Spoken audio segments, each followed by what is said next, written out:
Okay. Now the real stream begins. And make sure the sound levels are good to go. You know, always with the sound checks and other things like that.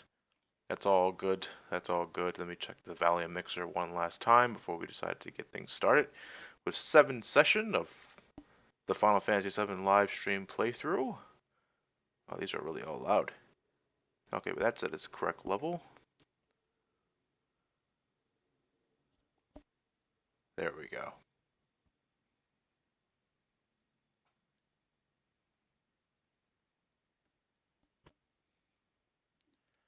Okay, let me get the game started now. Make sure the controller is up and ready to go. Okay. I can see the audio levels and it's recognizing the game sound. Go to continue.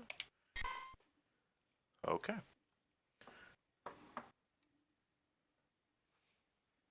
Okay, so for today's session of Final Fantasy VII, we are going to take a trip to the village of Gongaga. And then we are going to wrap things up with our adventures inside Cosmo Canyon. So, depending on random encounters, this may not be a very long session in its entirety, but we'll see as we go along. We also got to learn some new enemy skills. Well, enemy skills because we can get a. Well, we'll see as we play the game. But yeah, between the last session and this session, I showed you guys a good spot to level grind when you can take the boat back to Junin. When you activate that alarm, you fight those 3 robot creatures. I spent some time grinding there. That's why Cloud is at level 30 right now. Let me get the file started up now.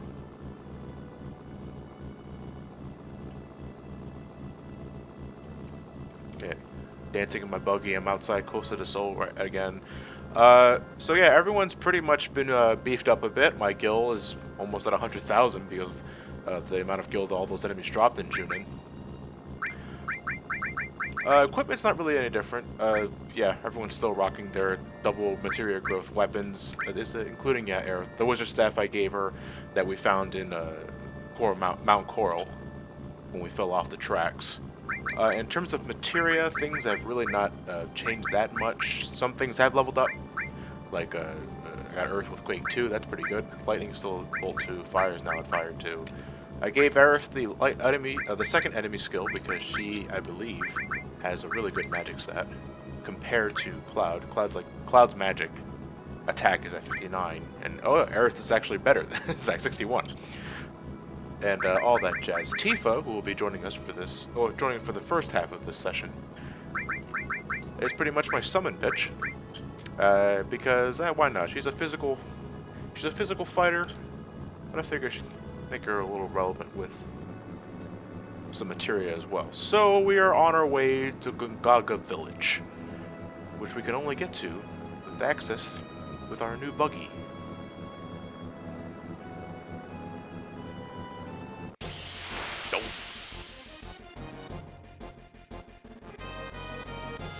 Oh, we got a preemptive strike.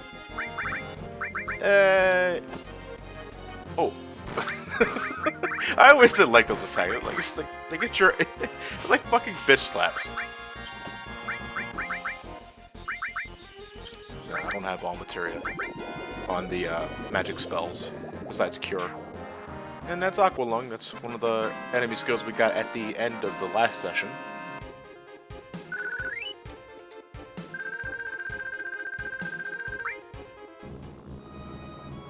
Okay, but in terms of audio levels, it seems everything's doing just fine. That's always good to hear. Frame rate's pretty smooth on my end as well, which is an issue I had last time with some battles. But before we go, this is Gongaga Village, by the way. That barren crater right there is Gongaga Village. Before we go in there, we're going to rummage around the forest a bit because we're looking for some frog creatures. Actually, those 2 creatures right there.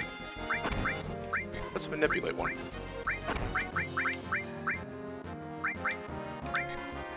And these new creatures can petrify characters with Stone Stare. But it's a slow petrification, it's not immediate. You have 30 seconds to use a soft on a character before they're petrified immediately. That's one frog down. We only need one. Okay.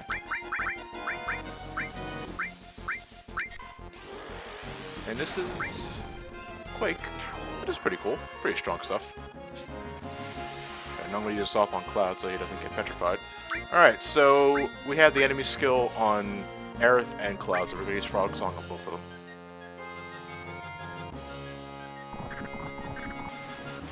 And the last thing you want to see, and those familiar with Final Fantasy IV know what I'm talking about, I think you can like encounter like 4 or 5 of these things at once, and they all use Frog Song. And that's all they fucking do. Now, the skill itself, Frog Song, is not exactly helpful, but you got to get it to complete the enemy skill. So, there's that. And I feel like overkill. So let's show off Ramu. It's Ramu.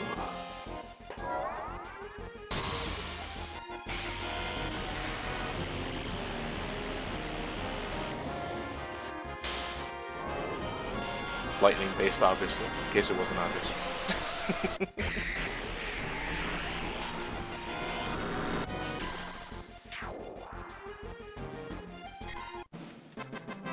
And the frogs even got their own unique victory animation. Frog only challenge run. I like to see that. I'll never do it myself, but I'd like to see that.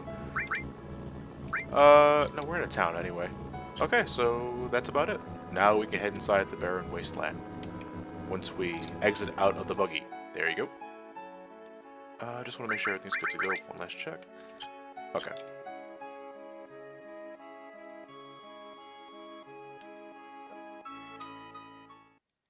Well, Cloud, if you can't see that far ahead of you, then my friend, you have problems. No, but it looks like some people are already here, and these guys look familiar. They're the Turks, Reno and Rude. And they're actually having a bit of a fun discussion here. Like, who do they actually like in terms of our party? And it looks like Rude has a hidden crush on Tifa.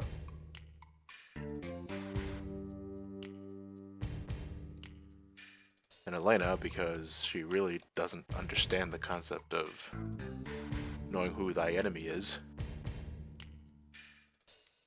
Takes the longest to realize that we're the people that they're looking for. Unfortunately, Reno and Rude are pretty good with their jobs. And we got a boss battle as a result. Alright, so we fought Reno before. He doesn't have that pyramid attack anymore, thank fucking God. But he does come equipped with Rude, and Rude, he likes to punch bitches. Except Tifa. I mentioned earlier that Rude actually has a secret crush on Tifa, and that's not just for play. Rude will actually not attack Tifa unless she's the only member left in the party. So for this battle, I'm going to focus all my attention on Reno, because once Reno goes, Rude will eventually leave with him. And really, these two are really nothing to worry about. Quake,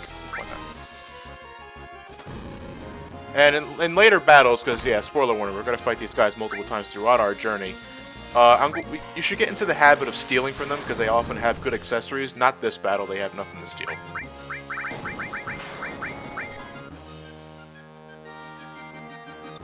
You can do that all you want, Rube, but you only delay the inevitable 430. I can take that away immediately with Fire 2 spell. Well, okay, not that Fire 2 spell.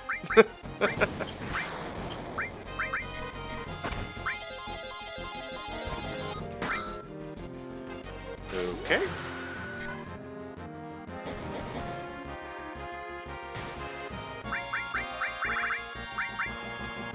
We may be retreating, but we're still victorious. Yeah, okay, kiss my ass. Ooh, look at the time. It's kicked my ass o'clock. And there you have it, folks.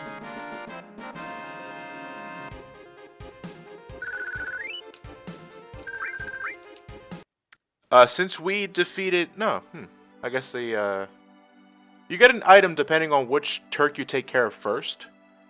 I guess defeating Reno... I thought defeating Reno gave you the X potion, but no, apparently defeating Reno gives you the Fairy Tale, which is a rod for Aerith. But the three... They're wondering, It's like the Turks knew the guys were coming here. They're thinking there might be a spy within the groups of the party. Or not, there could be just paranoia. Alright, hold on a second. Don't really care about MP conservation right now because we're near a town. Do I want to go here? Yeah, I do. I want to go here first. There is only one enemy you can fight here, so we're going to find him out right now. This time, the Triceratops is not attacking us in the prehistoric ages. This time, he's going total tank. I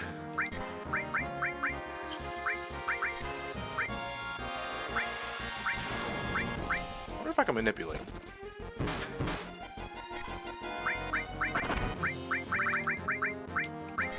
Ow. Okay, look at that. Ah, but we're gonna hit him with a... Oh no, we're using Big Guard. Okay, guys, I'll let you choose. Twitch plays Final Fantasy VII. Charge, wheelie attack, or big spiral. I know there's a bit of a delay here.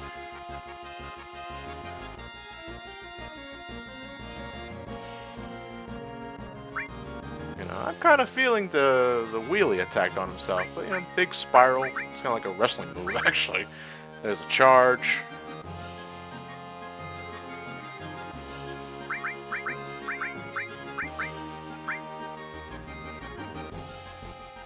Every time I say Twitch play something, someone always does the start 9. Oh, okay. Everyone's saying big spiral. Oh, see, that's what happens when you don't do the twist correctly. He was found on the floor with drooling from the mouth.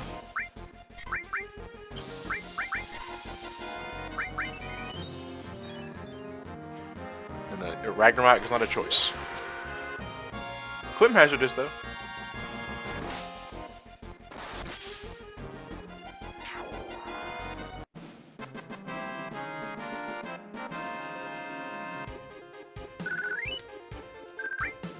And that's it. That's the only guy you can fight in this area.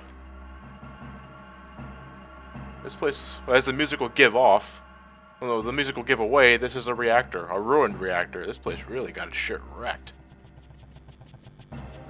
How the hell did I not hear that until now?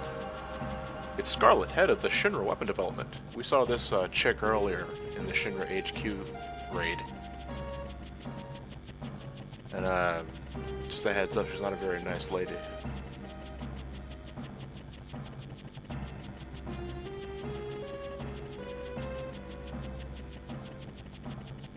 But that character right there, that's Sen. He's also part of the Turks, kind of like the Turks' leader. I believe the T is silent on his name, so I believe it's pronounced Sen. Sang. You can probably hear the G in that. I'm sorry. But Scarlet here is talking about some sort of ultimate weapon that she and Heidegger are constructing, and they need, I guess, a certain huge materia? I don't know what they're talking about. Maybe it's just a pet project. Try to get it funded on Kickstarter, something like that.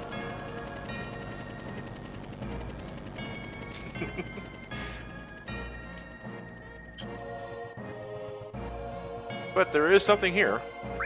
Reach for it, and we got a new summon materia, Titan. I like Titan. I'm gonna show off Titan. Replace Ramu. So we fight the total tank again, I'll show it off. If not, then we'll just have to wait a bit. Oh. Well then, someone wants to see Titan. Oh, and someone likes the Luna Break too.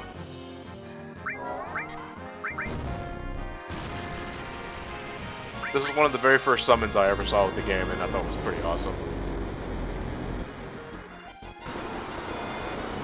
It's also probably the meatiest Titan ever in the fucking Final Fantasy lore. Ow.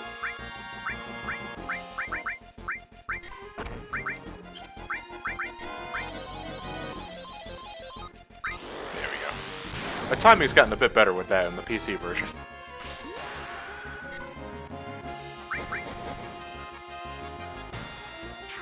But I haven't been using Tifa that often. You know, she's still a limit level 1. So she may not get the next level limit break for a little bit now.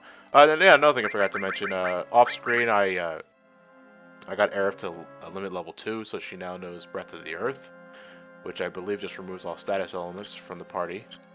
And Fury Brand, which that is a pretty awesome limit break, and it pretty much Aerith sacrifices her limit break and immediately fills the other party's limit break. So you can a lot of damage to behold with that. Oh, hey there, little buddy. You're in the wrong neighborhood, motherfucker.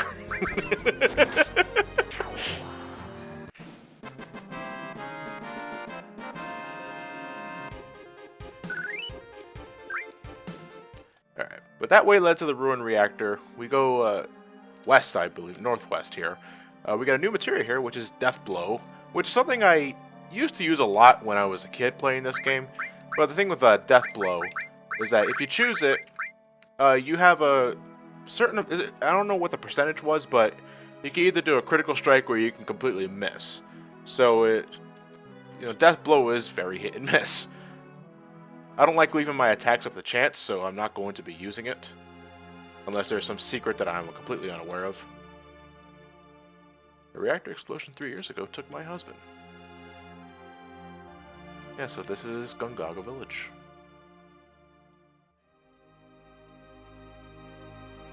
Yes, Cloud, we were just there. So we have quite a number of places we can visit. Not all of them important, but let's start northwest here. Don't mind me. I'll take your X potion. Now you can rest here for 80 gil. About 120 gil cheaper than what you can rest in Costa del Sol.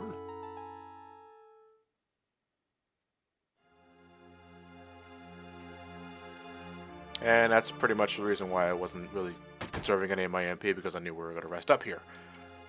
Yeah, this place doesn't... These guys look like they're doing better off than the people in Corel, but, you know, things could be better. The soundtrack could be a little more uplifting, but I guess not. Many people died here in the Mako reactor explosion. Mako.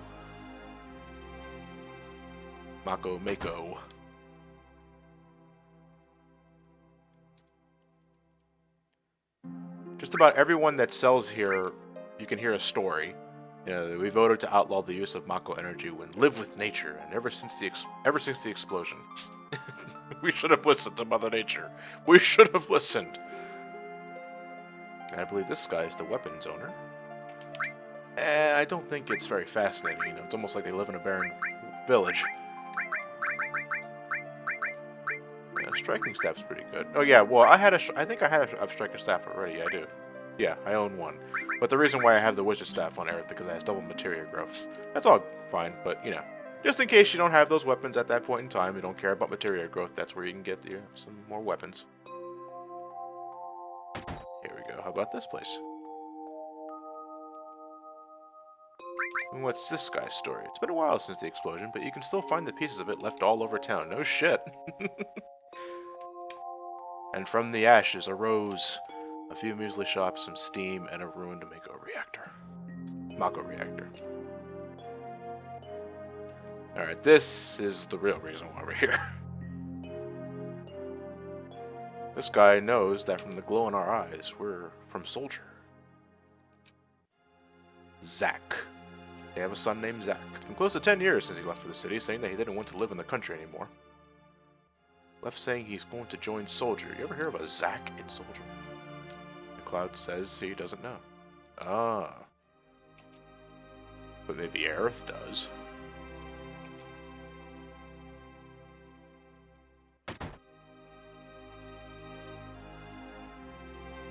Tifa knows too. The plot thickens. In fact, you could say the reason why I have Aerith and Tifa in my party is because of this cutscene.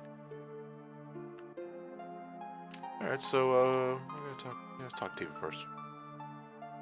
I think who you approach first increases the relationship value of one of them, so... Tifa, you realize if you stutter when you try to deny something, you just make it so obvious that you're hiding something.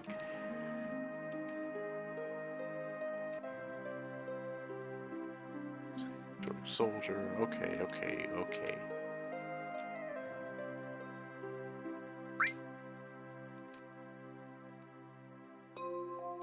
Alright. Something's going on here. We got this guy named Zach, and Tifa says she doesn't know who he is. Aerith, on the other hand, will go out and write and say, you remember in the beginning when we first met Aerith, and when we were hanging out in that playground near Sector 7, Aerith did say she used to have a boyfriend, and that boyfriend is Zach. Zach's not here anymore. We'll see Zach later, no doubt. But Aerith hasn't seen Zach in over 5 years. Loved woman, he's a real ladies' man. He probably found someone else. He's also a pimp.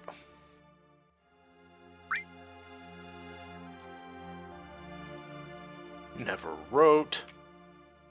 Doesn't respond to my phone calls. PHS system is still relatively new.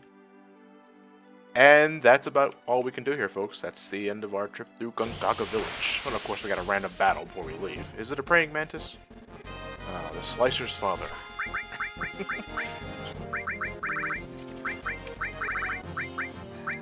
Wait, oh, I don't have flamethrower for this one. That's odd. I'm going to breathe fire on you. That's some spicy curry. Okay. On the serious note, though, you know, one thing, when you have to manipulate materia, it's really fun to see what you can manipulate, what you can't manipulate, and in the case that you do manipulate them, it's fun to see what kind of moves they have. And stop web, pretty much self-explanatory. Just cast stop on the character. It doesn't last very long. If you manage to manipulate the mantis enemy, you're gonna use stop web on themselves, make the battle even easier. And yes, fan of Game 16, a flamethrower on a mantis. I actually hear, I'm not sure if it's a myth or not, I hear it's actually illegal to kill a praying mantis in the United States. I mean, when they aren't slicers in Sonic the Hedgehog 2, they are pretty majestic looking, but they still freak me the fuck out. Huh. Why did Tifa move up one order? Okay, that's weird. Okay, where's my buggy at? Not that it stops random battles or anything, as we saw last session.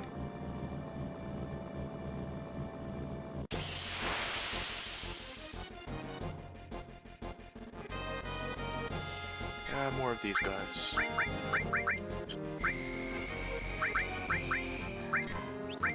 Really, these guys and the frogs are the only enemies you can fight, unless I'm missing something. It's like every time I venture around this area, it's either these guys or the frogs. So, maybe, I'm not exactly sure. I feel like overkilling though. These guys are in my way and they have to pay.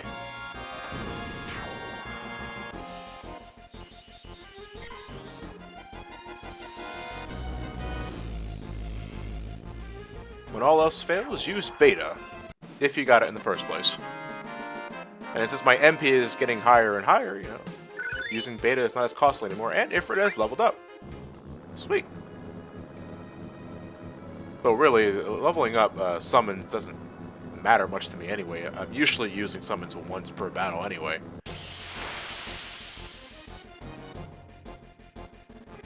Oh wow, the most rare encounter in Cosmo Canyon area fights me in the first fucking encounter. Okay, this guy is, what's his name again? The Golem. Yeah, simple and to the point, Golem.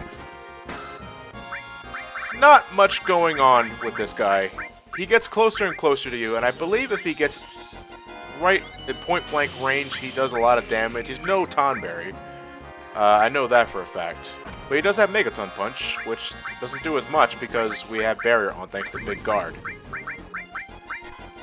But if you manage to hurt him enough, he does go back and he starts dancing like that. You put your whole body in, you put your whole body out. You put the quick 2 under him, and then you shake it all about. Yeah, but out of all the enemy encounters you can run into in the Cosmo Canyon area, he's the rarest, and I ran into him in my first fucking battle. Only when I'm recording, folks. Yeah, so this is... I actually do like the tint that you get when you enter this area. It's like a... Wait a minute, I just thought of this. I suddenly feel like a Simpsons reference, I don't know why. Oh yeah, we got these guys. Not very fascinating. What's it? Desert Sahagin. These are Sahagins? Oh, they look so different from Final Fantasy IV.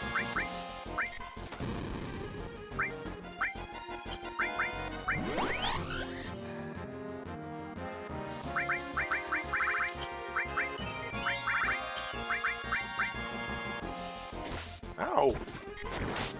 Okay, now they got their shells up. And when their shells are up, then physical attacks don't do shit, as you see.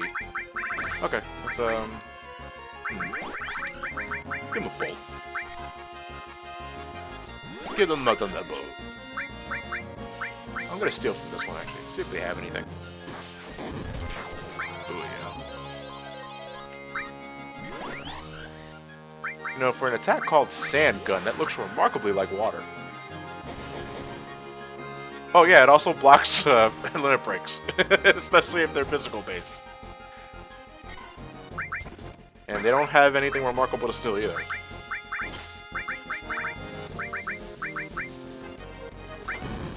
I really don't like using beta on everything, but this guy is kind of asking for it.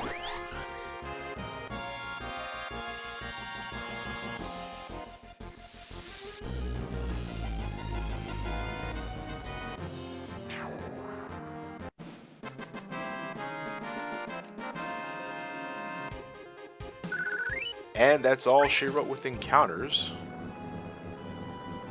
Look at that. Sunrise, sunset. Sunrise, sunset.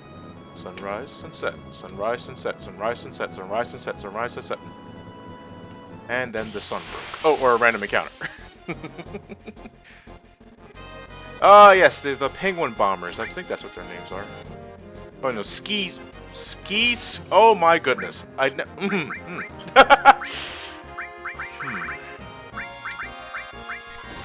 Anyway, there's nothing really spectacular about these guys. They have one attack called Fury Bomber, I believe, which hurts, and it also gives you Fury status, which does wonders for your limit break. You know, and also reduces your accuracy.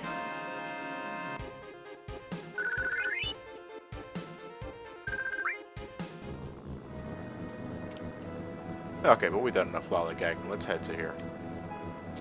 Oh.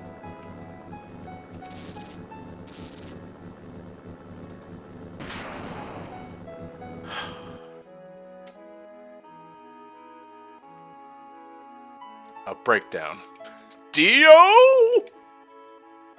Yeah, our buggy broke down. You can't even... Yeah, just heading near the damn canyon, it causes your thing to break down. You can actually park it before Cosmo Canyon and it won't break down, but it looks like we're stuck here for a while, folks. This is Cosmo Canyon.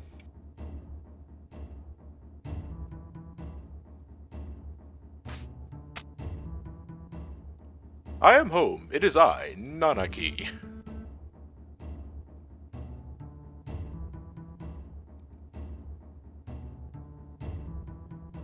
Say hello to... Alright. Bugenhagen. I think that's Bugenhagen. Bugenhagen.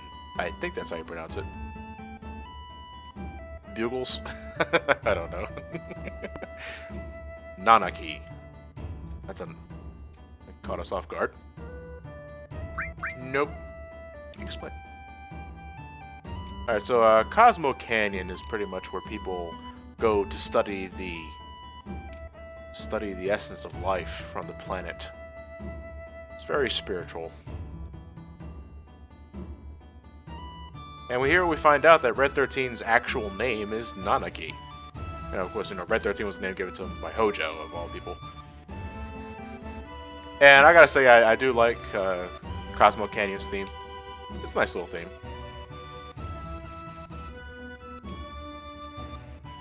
And before we head up the stairs and reunite with Nanaki, Red 13, and Boogle Boogle. Boogahagen. Okay, I'm watching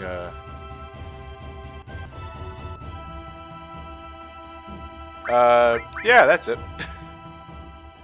I heard there's an awesome observatory here. Yeah. Apparently it's off limits to Bugenhagen does. I like it.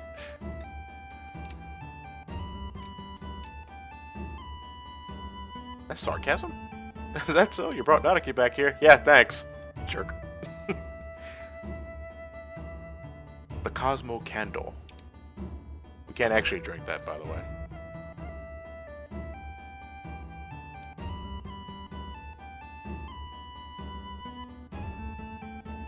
We have a few places to explore before we head up the stairs. I don't believe there's anything here for the time being.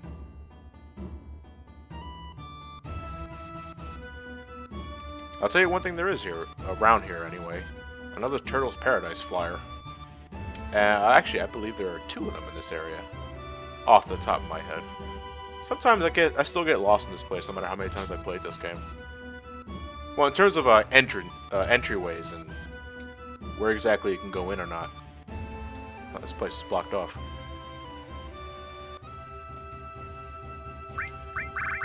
I don't need anything, do I? Cornucopia, don't need that. Got plenty of tents.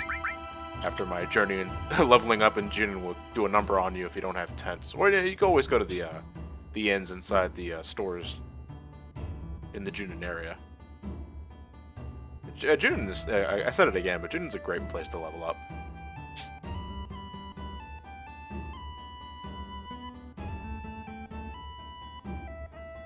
And nothing here. Okay, that was a waste of time.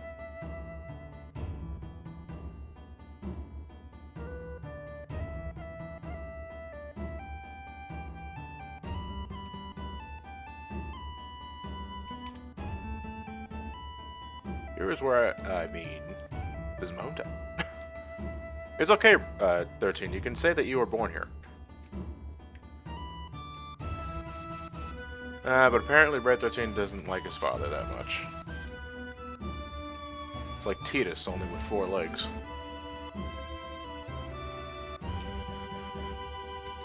A little fun note here. I didn't have him in my party when this happened, but apparently Barrett loves Cosmo Canyon. You always heard of things about it, but he never really had the chance to visit because of avalanche activities. And this is another Turtle's Paradise flyer. This is number 4. Now hiring. Looking for someone who can't stand long hours of... Looking for someone who can stand long hours of boredom. So it's like they realize the business is not exactly booming. But this is the Tiger Lily Arms Shop. We can buy new weapons here. When I always visit here, I do like to get myself a Butterfly Edge for Cloud. We can also buy Tiger Fangs for Tifa, Heavy Vulcan for Barrett. And you know, we'll buy a Silver Barrett for Red 13, because we might... Silver Barrett for Red 13. Why not? Yeah, Prism Staff for Aerith. Heavy Vulcan. I don't think we're gonna need the Heavy Vulcan for Barrett. I'll buy it anyway, why not? Just to say we bought it. I'm a hoarder. We do have new silver armlets, though. We have 2 already. You can get 1 for Cloud. And... I'll buy 1 more just in case I need it. Because I'm drawing a blank at the moment. Alright, now, unfortunately, you know, the difference between Force Seal and Butterfly Edge is, you know, Butterfly Edge has normal materia growth. So, but at this point in time, I think I'm pretty fine with materia. So, I'd rather go for the added firepower. But the silver armlet, that's the one accessory we got from Dine, or back in the Corel prison.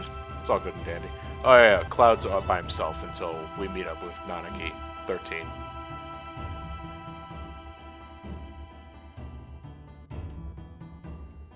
Yes, I know I didn't buy the green megaphone because for Ketchi, but it's because I really don't use Ketchi often. I'll show him off, no doubt, later down the road, but...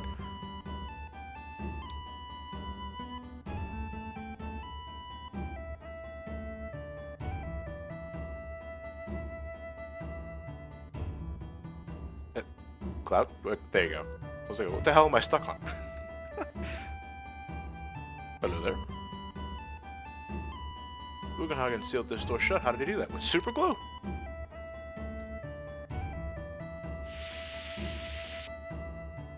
But there's also some new material we can get here in Cosmo Canyon. Not from this guy, though. That guy just... Well, guy or woman? I couldn't tell. The headband kind of threw me off. Oh, wait, here he is. You gotta talk to him twice to get him to move.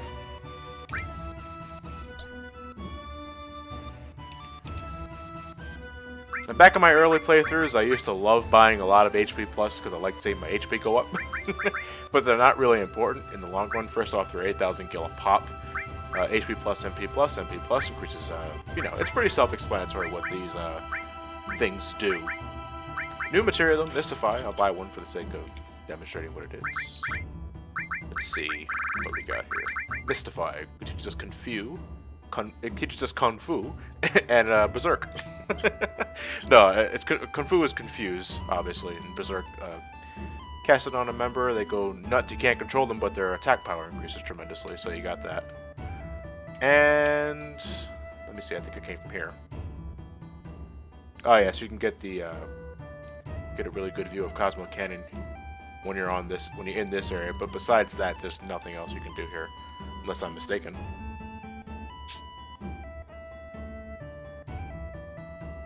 Yeah, sometimes I don't like to speak in absolutes at all the time because there are, you know, even after so many years playing this game, there are still things I'm still discovering from people who really spent a lot of time in this game. And, you know, that's generally how things work for me. And here we are. This is Red 13's grandfather, Bugen. I say he just calls him Bugen for shorthand. I'm going to do that too. Bugen or Bugen? I like Bugen. Sounds like Boogie. I want to dance.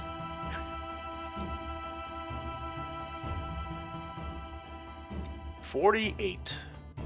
Nanaki's tribe has incredible longevity. See, use 48 as the equivalent. 48 years human age is the equivalent of 15 or 16 in terms of Nanaki's species. So he's still, in terms of a species, a teenager. But he's 48 in human years. God damn.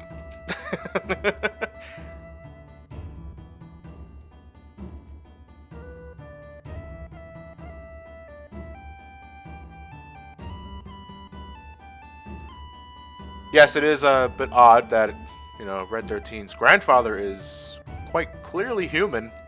He doesn't have legs. He's just... What the hell is Bugen floating with? Is it just a... Does he have hoverboard technology grafted into his thighs? I never understood that. Granted, it's pretty awesome. I mean, I guess it beats the hell out of a wheelchair.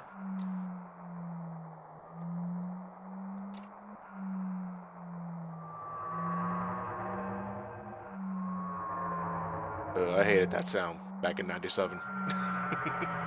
That is the sound of the planet screaming. The planet itself screams.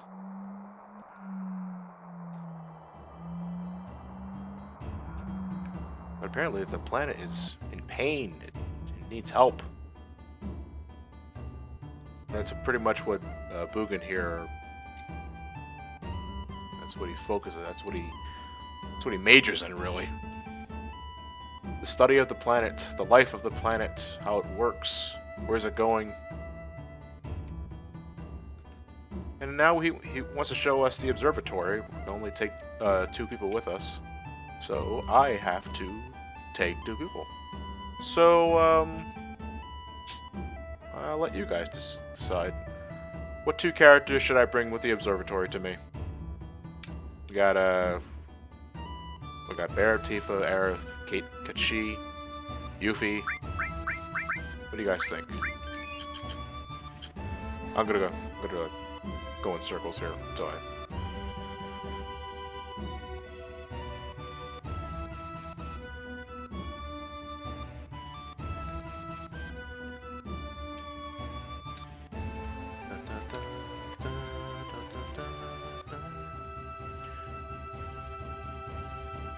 Bring Zach, you asshole.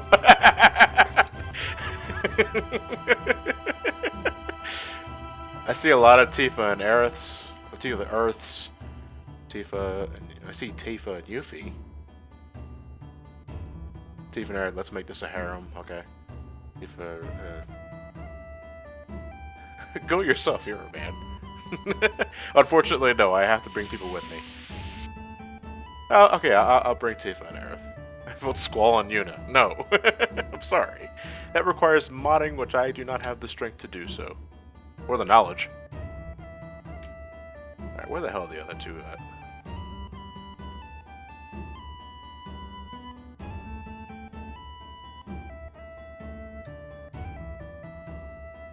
Oh, they're at the bonfire, aren't they?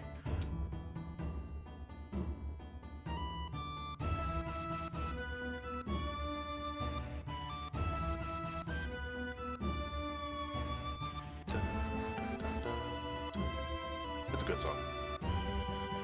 No, they're not the bonfire. Wait. Oh, wait, I'm thinking ahead. Sorry.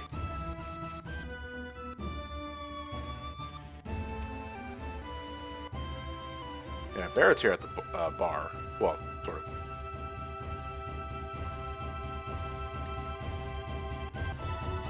Yeah, he doesn't seem that fascinated.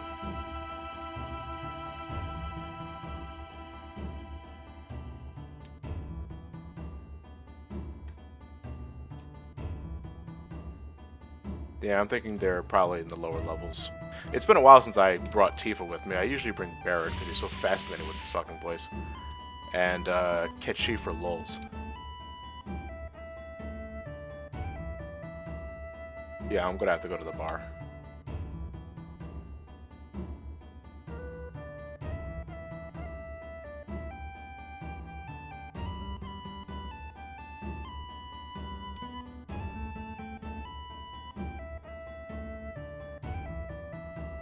But they really make it go out of the way to recruit some ladies.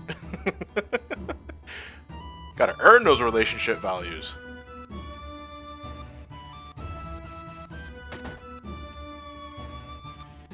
There they are. So out of the way.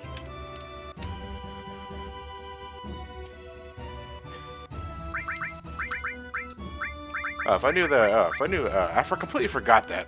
Yeah, if you can talk to anybody, you can get the PHS system to go up, and you can just recruit them there. But at least you know where everybody's at, I suppose, so...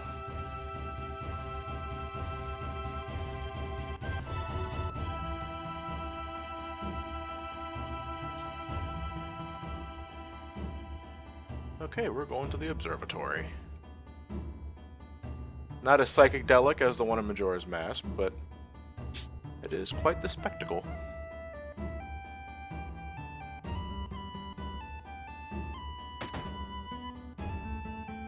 Oh, before I continue on, before I forget later on, let's get the new armor on everyone. Oh, she has the... God damn, I completely forgot about that. Prison staff is better stat-wise, but, you know, Jesus, 7 materia slots for the fairy tale. In case you really want to make Aerith your magic user. I'll just go with the prison staff for now. If I decide to. If I change my mind later, then I'll just do it. Okay, so when you're ready to go, I think you can rest here. For free. No, I'm thinking of something else. And you can go up here for some reason. Wow, what a great view! This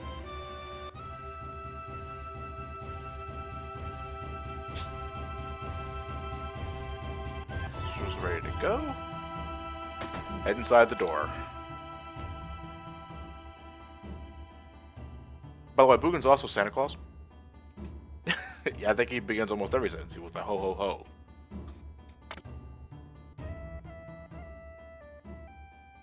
With the power of FMVs, it's the Astral Observatory, starring Bugin.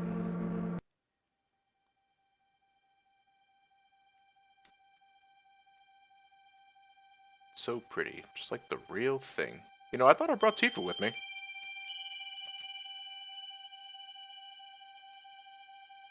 Where is she?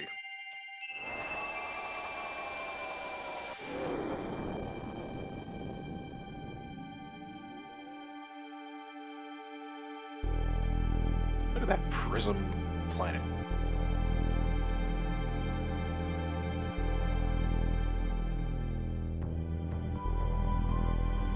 Okay, so wait, what's going on with Tifa? She's upside down.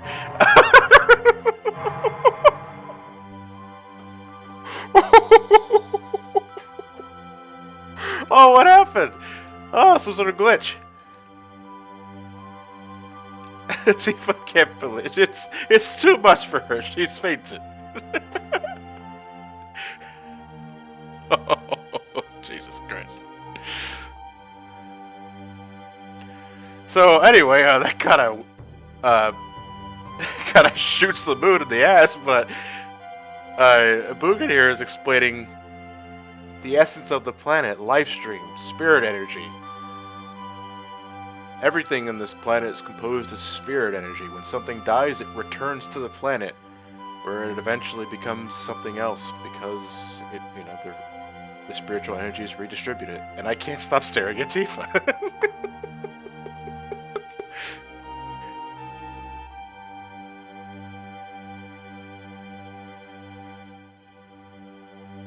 Tifa cares not about your spirit energy. Tifa cares not about planet Earth. Tifa only cares about handstands. And that's spirit energy in a nutshell. Ooga cha-cha, ooga cha-cha.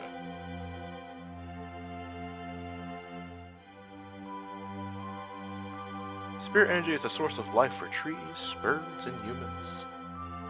Also makes your planet look like a glorified Christmas tree. Tifa's trying to return to the planet. Okay. Quite literally. What would happen if the Earth's spirit energy was sapped away?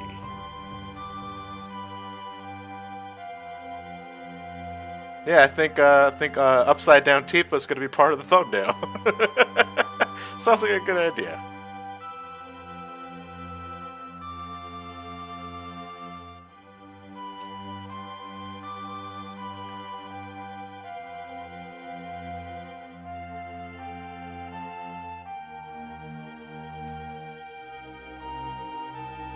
And Mako energy.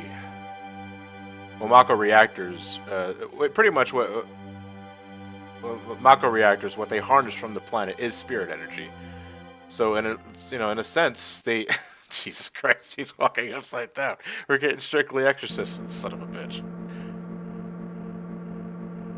The Mako reactors suck up spirit energy.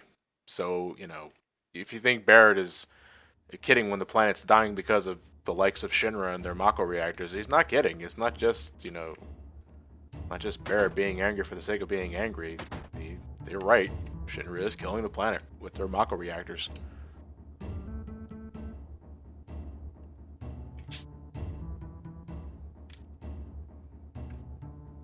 Oh, I never had that upside down glitch happen before. Then again, I'm not very familiar with the PC version of VII. I always play on the PlayStation. Okay, let's go back to that bonfire.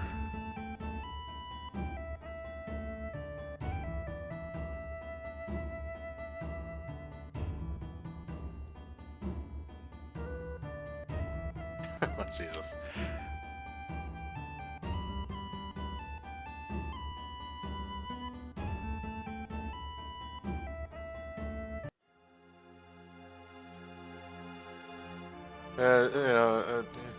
It's not really one of those campfire bonfires. Not a single marshmallow will be seen or s'more.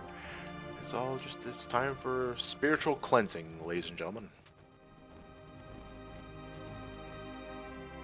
And the reason why Barrett has such a fascination with this is because apparently this is where Avalanche, the group, was born.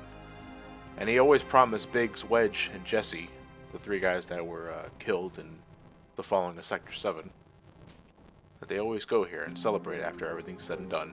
But, Barrett's all by himself now.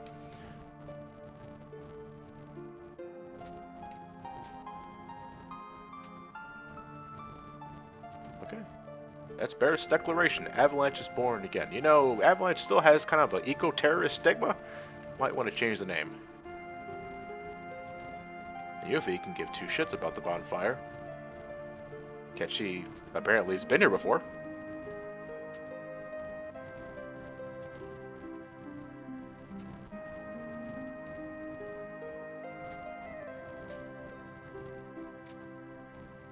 And Aerith is not exactly happy that she's pretty much the last of her kind, etc.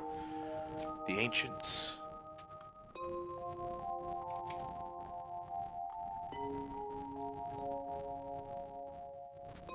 Bonfires are kind of funny like that. They make you remember all sorts of things. Like fire is hot.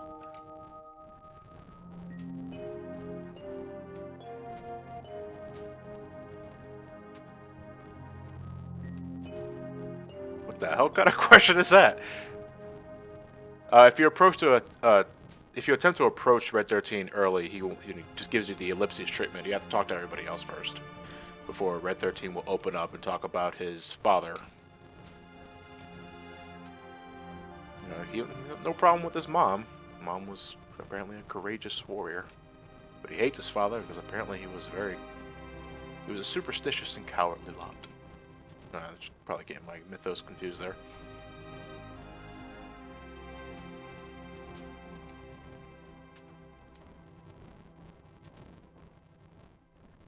But Bugin has something to show Red 13. So, you know what that means. Red 13's a permanent part of our party now until certain events are finished. So, I'm going to bring Aerith with me.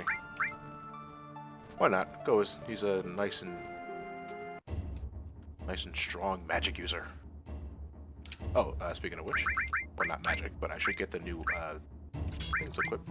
Silver. Was it silver? I thought I had game.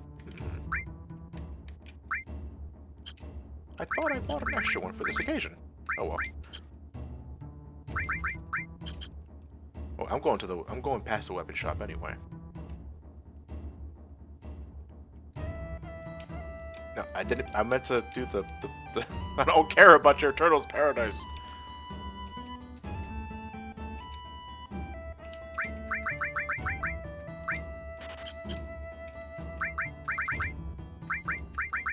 There you go. Alright, I'm gonna have to rearrange some materia here and there.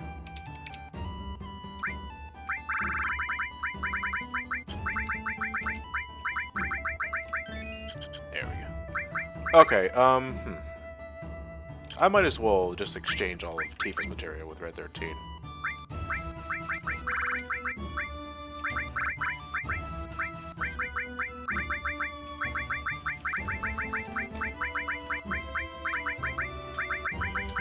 I'm actually giving all of Red 13's materia back because before I began this session, that's pretty much what I did before I put Tifa in my party. And I believe we are good to go. So let's head back to where Bugin was at.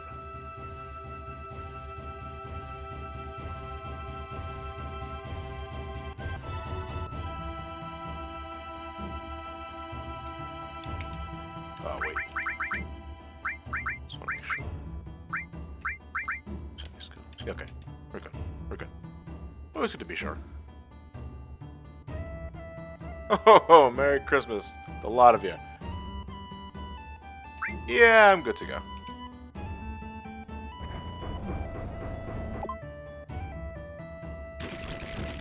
And there's your answer, children.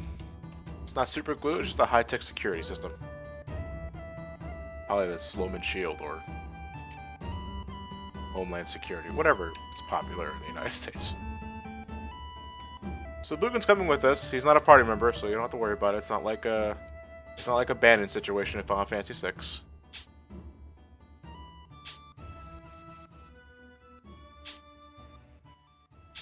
Going deeper and deeper into this hidden cave system. It's not a bat cave, it's just really deep into the earth. Well, it's not really deep into the earth, but it does get greener and greener as we go down.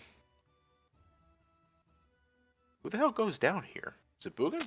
He doesn't need to. He doesn't have legs and he can float up. He can float up and down here. Unless he has incredible upper body strength, which doesn't sound that far-fetched now that I think about it. Okay, so as the menu will tell you this is the Cave of the Guy, or the Gee. Cave of the Guy. What do you think about that guy? We got a lot of these entryways here.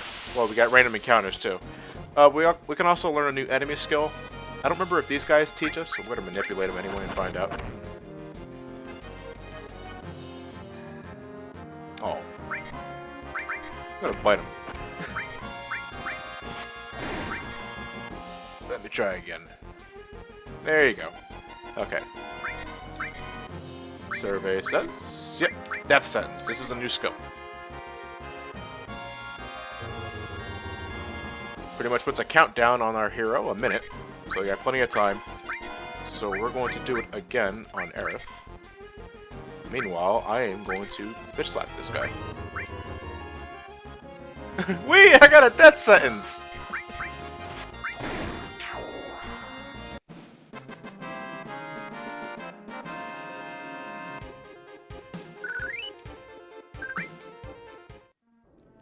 Okay, that's it. So you got a few of these cave systems where if you can run into a strange-looking rock. If you choose the wrong one, you get a random encounter, and you fight these guys. You can run into these guys randomly as well, so there's really nothing special. Ow! But they do like to skewer you. But these are dead creatures, so they are weak to, I believe, wind and holy. Here's Fury or the Brand. I might as well show this off.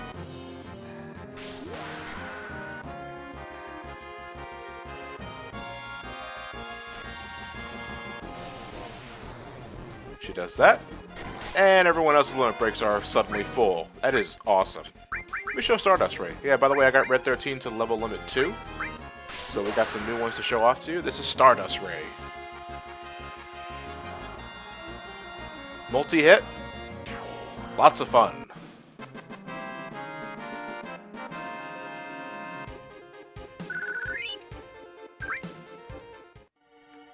Okay.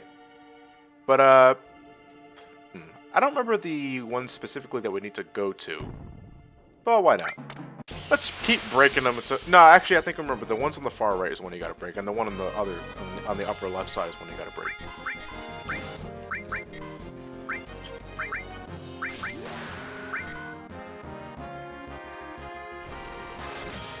Cloud's Butterfly Edge was a sword design I always found simplistic, but at the same time, it's pretty cool. Like, it's probably like one of Cloud's most subdued designs when it comes to his swords. You know, nothing gets more outrageous than, say, the Buster Sword or, what else am I thinking of? Ragnarok is pretty outlandish, and of course the Ultimate Weapon, but that's an energy sword, it gets a pass. But the Butterfly Edge... It's a sword. That's all it needs to be.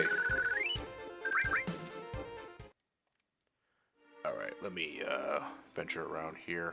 Actually, I believe this one is important. An odd-shaped rock. Break it open. Oh, there you go. And that's it. I believe so. You know what? Just because I'm never sure. Nope. Okay. This will be our last encounter from this area. Assuming I don't run into a random encounter on the way to the entrance. No, these guys are easy enough. I don't need to use enemy skills. I don't even care about physically attacking with air.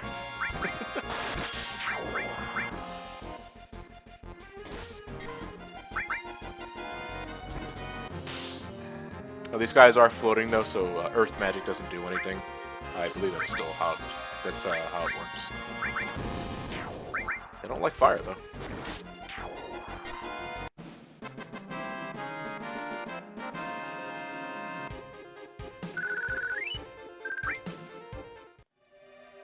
Alright, let's continue on. Before that, it looks like Boogan has something to say. I don't care about your Santa Claus impersonation. Everyone here is a ghost of the Gee tribe, killed in a certain battle.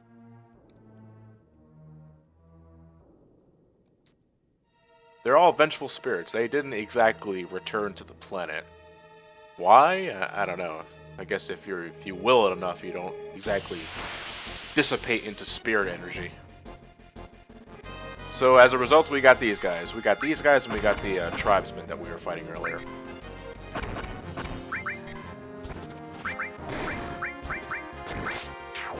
Honestly, I have no, real strategies for these guys. Except, just physical attacks and whatever magic you have with materia. You should have the second level of spells at this point in time. Especially if you've been following the way I've been leveling up inside Junin. Or, leveling on Lunar Breaks and around the forests of Junin, all that. Alright, this actually here is super slick shit. If you run on it, that happens. You take damage. So, take your sweet ass time and walk. You won't slip. So we're going to head south, and we're going to get a new materia, Added Effect. Added Effect materia can be, I believe it's weapons only in terms of what it can do. Let me check just to make sure. Yeah, it's equipped to a weapon and or armor. So, in a way it works, it's kind of like the elemental materia that we have with Raid 13 here. If you have, say, something like the poison materia combined with the added effect materia on your weapon, then your weapon will now have poison properties, so it can inflict poison on an enemy, assuming they're not immune to it in the first place. It's pretty much like that. I'm pretty sure there are tons of other things you can pair with the materia, but that's the one that immediately comes to mind.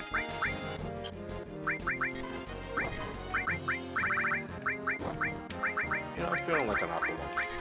Halt Whip, which I believe casts Stop.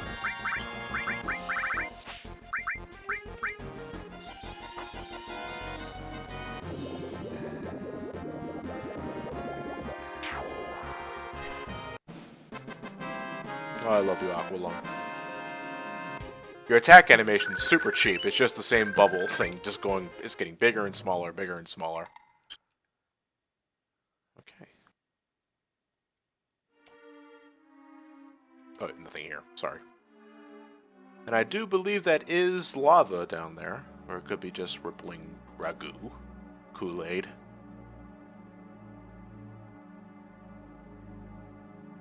Whatever other substance that's red that's not blood. And we got a black megaphone for Kitshi. Whoop-de-doo.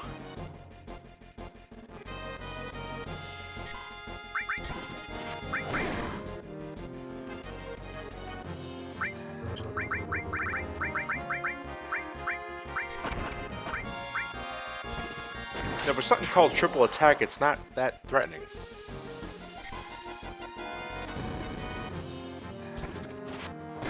You guys are saying... No, I really do.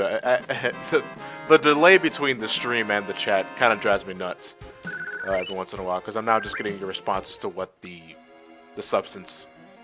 Well, it's obviously lava, but...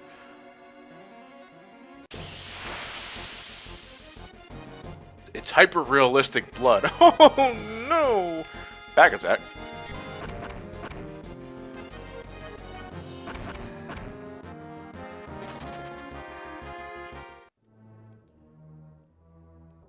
One more chest here.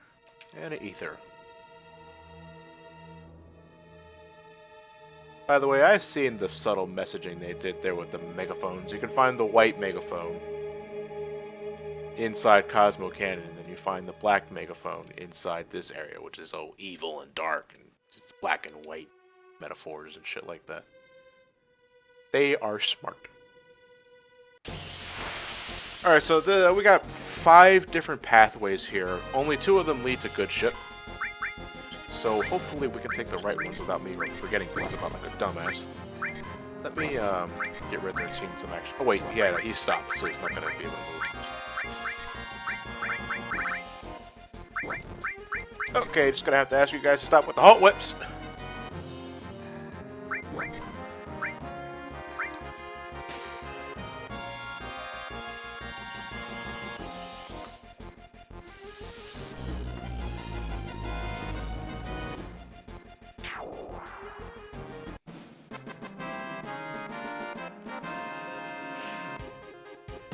Ryan, what are you doing in the chat there? Are you doing plots backwards again? Star Wars backwards. A renegade soldier, after building a magic planet-forming space station, goes to live a life of peace and quiet on a desert planet with his reanimated skeletons. Jesus Christ. Um. Anyway, we got 5 different pathways here. Some of them have these spider webs, which look kind of ominous, and they're there for good reason, because the moment you decide to walk under them, you get a battle with a giant spider. I believe this guy doesn't have any weaknesses, so just wail on him with your best spells. Give him a bolt. His most damaging attack is something, I forgot the name of it. I think it was called like a... Well, he's gonna do it eventually. At some point or another. I can't tell if it's random or when his HP is at a certain level. Yeah, there you go, Sting Bomb. Now that hurts, but it's gravity based, so it can't kill you. Just remember that. Yeah, you know, it does a lot of damage, but I really don't want to waste that Clim Hazard on him.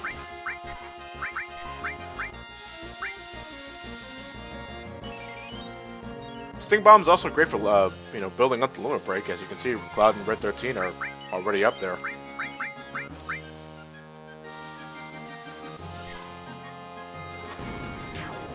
Do I have arachnophobia? Well, I don't like any insects, personally. Well, no, I should reiterate. I don't like any insects in my house. You know, if I see something like a daddy longlegs or even your standard American cockroach on the asphalt of a street, I'll leave it alone.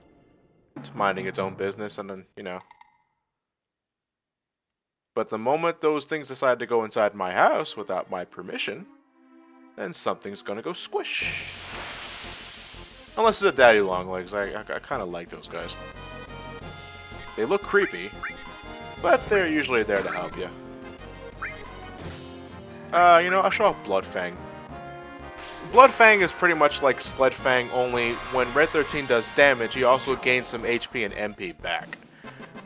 So it's pretty much a better Sledgefang.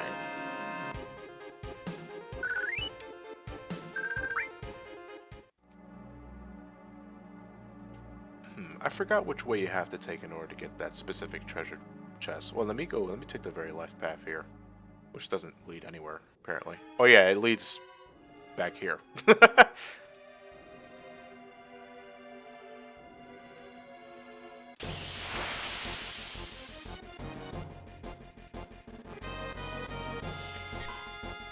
Nah, I don't feel like fighting these guys anymore. Alright, we got another spider web, which means we got another spider. Let's give him a Clim Hazard.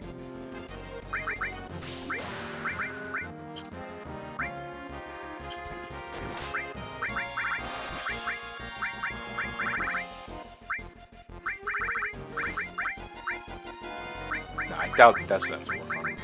But,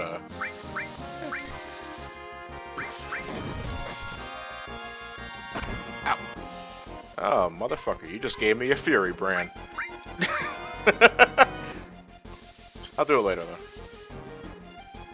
Kind of want to end this battle now.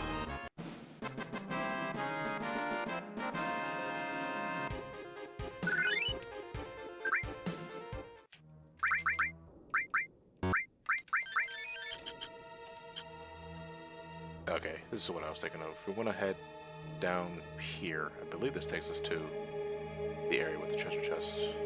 Yeah, there we go. Okay. A fairy ring. I don't remember what this did. Let me check it out. Protects against poison and darkness. So it's better than a star pendant and then some. Oh, actually, speaking of which, I should just probably exchange the star pendant with the fairy ring.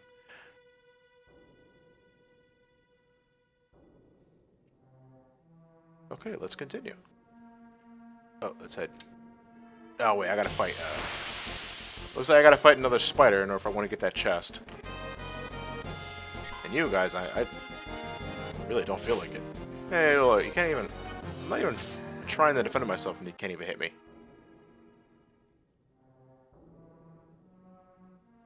All right, so this is gonna be our last spider.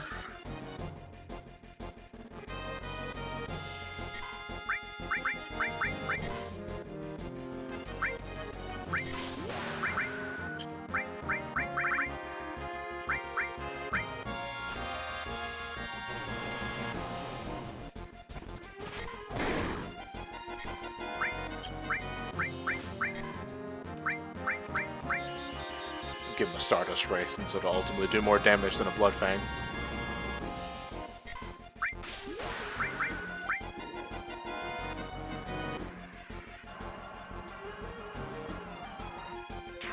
I love that. I love any limit break that's multi-hit. It's just so much fun to use.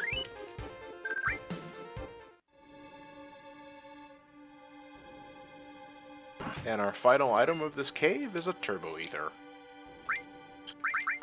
Oh, no. Stupid sensitive D-pad. Yeah, this battle was really short anyway.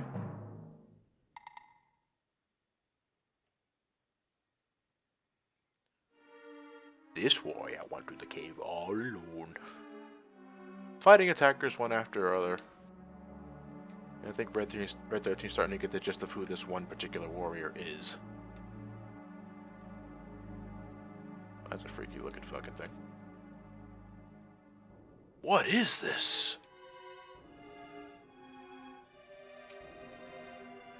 Goes he standing here. This can't be. That face creeped me out. Oh, this is the commander. What's his name again? So fire! You get caught up in the so fire!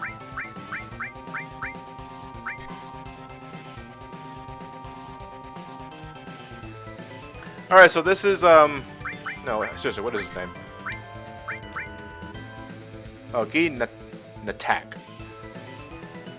He's in the back row, so damage won't, physical attacks will be halved, assuming they hit in the first place. But he's undead, and when you throw an X potion at him, instant death. That's how I roll. If you want to go after him legitimately, like you want to fight, you know, man-to-man, mano-a-mano, it's not really a very fascinating boss. It's just a matter of exchanging hits after hits.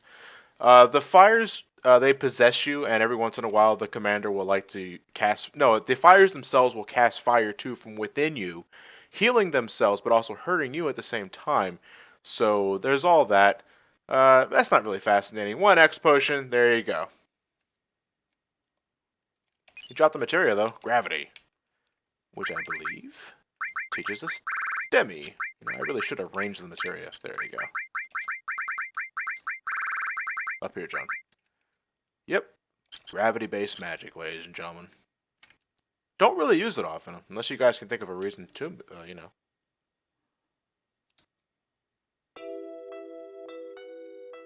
And now we're going to find out who that one warrior was that gave his life to protect Cosmo Canyon from the Gi tribe. And, unsurprisingly,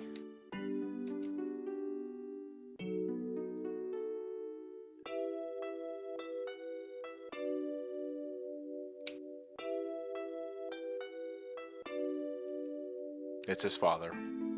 Red 13's father was that warrior. So he's not so much of a coward that Red 13 thought he was. His name is Seto, by the way, so you can insert your Yu-Gi-Oh! Jokes there.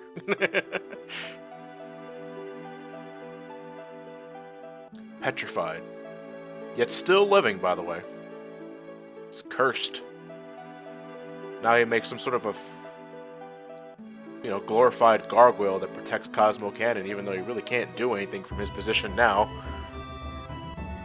Yeah, but he is actually still alive underneath that stone husk.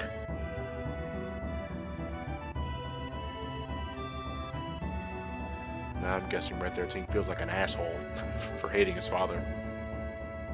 Makes no, because I think Boogan justifies the reason why he didn't tell him in the first place is because he wanted Red 13 to reach a certain age first. So he waited until he was 48. Hey, you gotta tell him at some point or another. Okay, by the way, this is plot petrification, folks, so softs don't work. Neither will Esuna, whatever other spell works that neutralizes... No, Super Soft... No, Super Soft is plot important soft, but that's Final Fantasy IX, not Final Fantasy VII, so I'm sorry.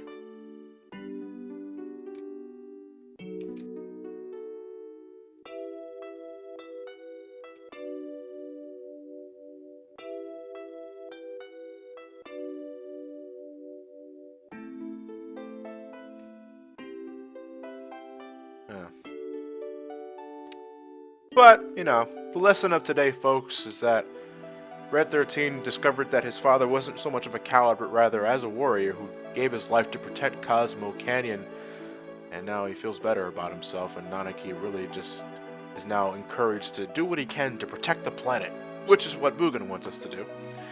The planet is screaming out for help.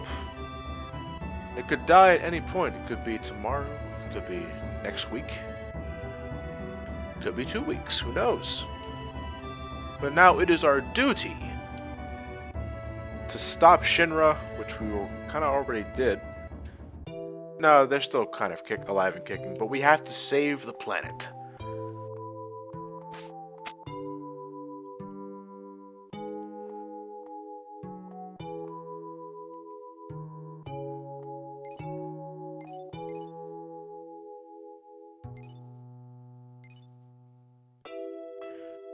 And Seto's tears are able to emit from the statue itself. Oh. When I was young, I thought he was crying materia. I was like, Red 13, what are you doing? Collect that shit. But that would induce mood whiplash, so no, they're tears, not materia.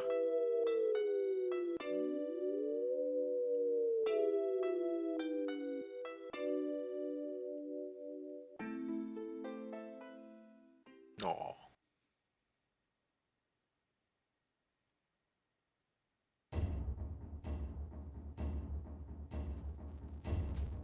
I mean, there is hope, isn't there? I mean, if tears can leak from the statue, that must mean the thing's cracking.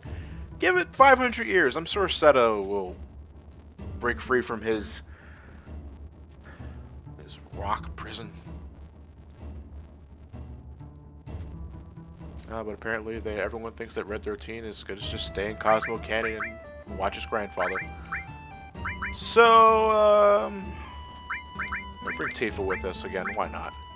And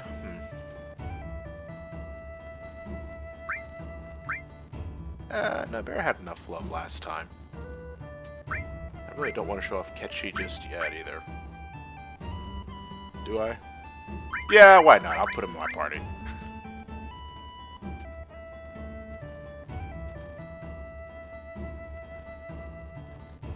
Now I'm pretty much dragging a toy.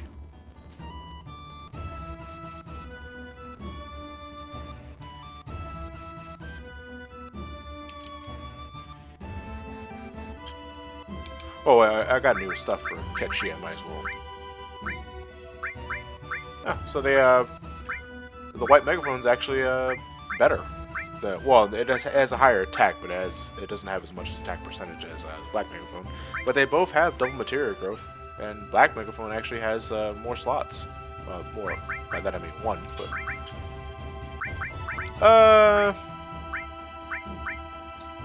give him the black one. Not gonna really edit the. I'll do that another time. So if you attempt to leave, it turns out Red 13 is not staying behind. He wants to come with us. He wants to accompany us to our journey to save the planet.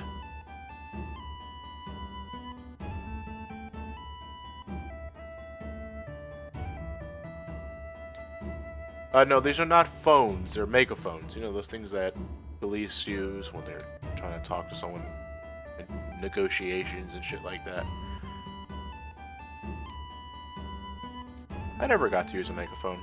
It's part of my bucket list. I want to use a megaphone. Turn that shit up to 11 and make someone's ears bleed. Okay, but we are almost done for this session, ladies and gentlemen. We're gonna get in our buggy. It's fixed, by the way. Fixed itself right after important plot shit happens. Well, not so much important for the sake of the overarching plot, but it is good character development for Red 13. There is our next destination. Look at Ketchi's dancing battle animation. I wonder if this guy's susceptible to mini.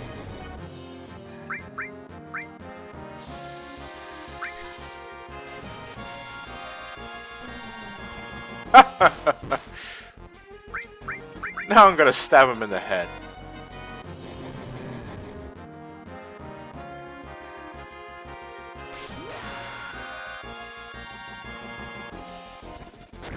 Or I can completely miss him. But hey, it still counts.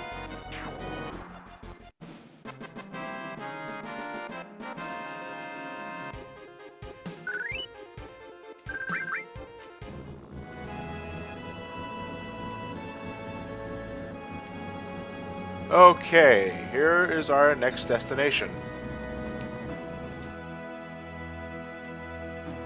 But this is where we're going to end our session tonight, ladies and gentlemen. Because we got a bunch of shit coming up with this new area. And I want to begin a new session with that. I know this one is not exactly as long as the previous sessions, folks, but, you know, with this village in particular, and that awfully ominous mountainside behind it, I want to begin a new session with this one. And, well, there are things I need to prepare for and set up in terms of other videos. And no, I'm not doing an all-nighter. Not after yesterday. I just don't want to. I don't want to do that. Yeah, I know it's I know the session's not as long as others, and I do apologize for that. But you know, they all can't be around 2 hours long at all. It really all depends on what goes on in terms of plot. And for this one, I really just wanted to focus on the Gongaga Village and the Cosmo Canyon. But I can promise that for Session 8 of Final Fantasy VII, we are going to go inside this town, where shit's going to get real and go down. We're going to have an optional boss encounter. We're going to recruit a new party member. So that's something to celebrate about. We're going to go up the mountains and revisit a particular reactor we saw in an earlier session. Many things to look forward to, assuming you never played this game before in the first place. But yeah, that is what we're going to do in Session 8 of the Final Fantasy VII livestream playthrough. And I will see you guys then and there. And I thank you all for watching. 340 of you here. I'm really glad I can, entertain numbers such as that. Well, thank you guys again. And I will see you guys for the next session of the Final Fantasy VII livestream playthrough.